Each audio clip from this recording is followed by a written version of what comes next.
At current prices, the 5060 Ti is about $70 cheaper than the 5070, while offering 4 GB more VRAM.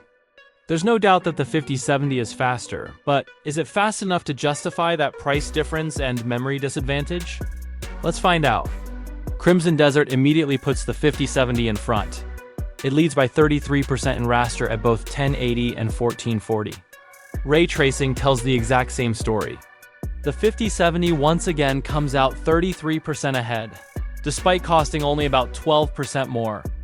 Monster Hunter Wilds continues the trend. In raster, the 5070 leads by about 31%. Ray tracing changes very little. Nvidia's larger card stays ahead by roughly 34%, making it 2 convincing wins in a row. Cyberpunk 2077 delivers another strong result for the 5070. In raster, it leads by about 39% across the 2 resolutions. Ray tracing doesn't change much either. The gap remains a very healthy 35%, although that performance does come with a roughly 70-watt increase in power draw. F125 is another convincing win for the 5070. In raster, it finishes about 34% ahead of the 5060 Ti. Ray tracing tells the exact same story. The gap remains at roughly 34%, making this one of the most consistent results in the entire comparison. Baldur's Gate 3 keeps the momentum going for the 5070. It leads by about 40% across the 2 resolutions, giving Nvidia one of its strongest raster results so far. Alan Wake 2 is another clear win for the 5070. It comes out about 42% ahead across the 2 resolutions. The extra VRAM on the 5060 Ti isn't enough to offset the performance difference.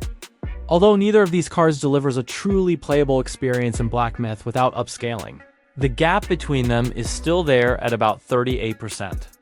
Looking at the 25-game raster average, the 5070 lands at 36% ahead at 1080 and 38% ahead at 1440. That's not the kind of gap you normally expect from a card that's only 1 tier higher. The ray tracing average doesn't change the picture at all. Across 10 ray trace games, the 5070 leads by 32% at 1080 and 36% at 1440. Deciding which card to get always comes down to price to performance ratio.